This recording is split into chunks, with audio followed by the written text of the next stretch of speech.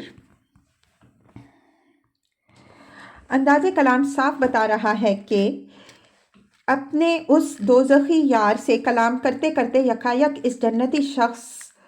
یہ جنتی شخص اپنے آپ سے کلام کرنے لگے گا، اور یہ 3 فقرے اس کی زبان سے اس طرح ادا ہوتے ہیں جیسے کوئی شخص اپنے آپ کو ہر توقع اور ہر اندازے سے برتر حالت میں پا کر انتہائی حیرت و استعجاب اور وفور مسرت کے ساتھ آپ ہی آپ بول رہا ہو.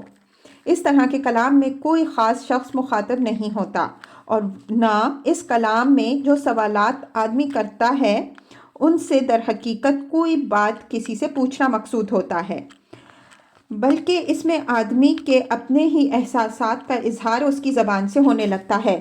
وہ جنتی شخص اس دوزخی سے کلام کرتے کرتے یکایک یہ محسوس کرتا ہے کہ میری خوش قسمتی مجھے کہاں لے آئی. اب نہ موت ہے نہ عذاب ہے، ساری کلفتوں کا خاتمہ ہو چکا ہے اور مجھے حیات جاوداں نصیب ہو چکی ہے. اسی احساس کی بنا پر وہ بے ساختہ بول اٹھتا ہے، کیا اب ہم اس مرتبے کو پہنچ گئے ہیں؟ ان ھذا لہو الفوز العظیم، یقیناً یہی عظیم الشان کامیابی ہے. لمثل ھذا فلیعمل العاملون، ایسی ہی کامیابی کے لیے عمل کرنے والوں کو عمل کرنا چاہیے. اذالک خیر نزلا ام شجرۃ الزقوم، بولو یہ ضیافت اچھی ہے یا زقوم کا درخت؟ تفسیر. زقوم ایک قسم کا درخت ہے جو تہامہ کے علاقے میں ہوتا ہے. مزہ اس کا تلخ ہوتا ہے، بو ناگوار ہوتی ہے، اور توڑنے پر اس میں سے دودھ کا سا رس نکلتا ہے جو اگر جسم کو لگ جائے تو ورم ہو جاتا ہے. غالباً یہ وہی چیز ہے جسے ہمارے ملک میں تھوہر کے نام سے جانا جاتا ہے. انا جعلناھا فتنۃ للظالمین، ہم نے اس درخت کو ظالموں کے لیے ایک فتنہ بنا دیا ہے. تفسیر. یعنی منکرین یہ بات سن کر قرآن پر طعن اور نبی صلی اللہ علیہ وسلم پر استہزاء کا ایک نیا موقع پا لیتے ہیں. وہ اس پر ٹھٹھا مار کر کہتے ہیں، لو اب نہیں سنو، جہنم کی دہکتی ہوئی آگ میں درخت اگے گا.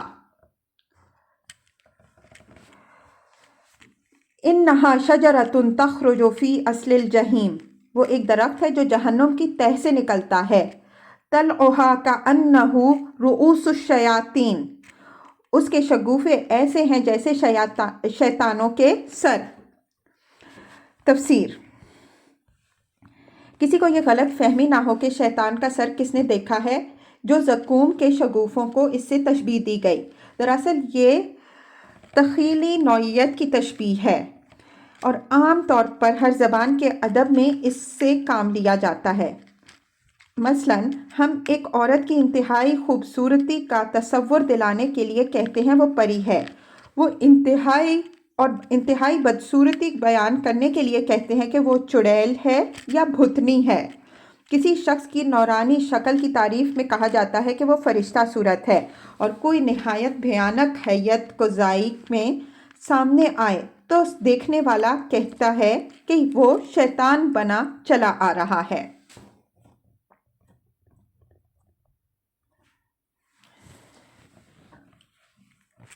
فَإِنَّهُمْ لَآكِلُونَ مِنْهَا فَمَالِئُونَ مِنْهَا الْبُطُونَ، جہنم کے لوگ اسے کھائیں گے اور اسی سے پیٹ بھریں گے. ثُمَّ إِنَّ لَهُمْ عَلَيْهَا لَشَوْبًا مِّنْ حَمِيمٍ، پھر اس پر پینے کے لیے ان کو کھولتا ہوا پانی ملے گا. ثُمَّ، اور اس کے بعد، إِنَّ مَرْجِعُهُمْ لَإِلَى الْجَحِيمِ، ان کی واپسی اسی آتش دوزخ کی طرف ہوگی. تفسیر. اس سے معلوم ہوتا ہے کہ اہل دوزخ جب بھوک پیاس سے بےتاب ہونے لگیں گے تو انہیں اس مقام کی طرف ہانک دیا جائے گا جہاں زقوم کے درخت اور کھولتے ہوئے پانی کے چشمے ہوں گے. پھر جب وہ وہاں سے کھا پی کر فارغ ہو جائیں گے تو انہیں دوزخ کی طرف واپس لایا جائے گا. انہم الفوا آباءہم ضالین، یہ وہ لوگ ہیں جنہوں نے اپنے باپ دادا کو گمراہ پایا. فہم علی آثارہم یہرعون، اور انہی کے نقشہ قدم پر دوڑ چلے. تفسیر. یعنی انہوں نے خود اپنی عقل سے کام لے کر کبھی نہ سوچا کہ باپ دادا سے جو طریقہ چلا آ رہا ہے وہ درست بھی ہے یا نہیں، بس آنکھیں بند کر کے اسی ڈگر پر ہو لیے جس پر دوسروں کو چلتے دیکھا۔ وَلَقَدْ ضَلَّ قَبْلَهُمْ أَكْثَرُ الْأَوَّلِينَ، حالانکہ ان سے پہلے بہت سے لوگ گمراہ ہو چکے تھے۔ وَلَقَدْ أَرْسَلْنَا فِيهِمْ مُنذِرِينَ، اور ان میں ہم نے تنبیہ کرنے والے رسول بھیجے تھے۔ فَانظُرْ كَيْفَ كَانَ عَاقِبَةُ الْمُنذَرِينَ، اب دیکھ لو کہ ان تنبیہ کیے جانے والوں کا کیا انجام ہوا۔ إِلَّا عِبَادَ اللَّهِ الْمُخْلَصِينَ، اس بد انجامی سے بس اللہ کے وہی بندے بچے جنہیں اس نے اپنے لیے خاص کر لیا ہے۔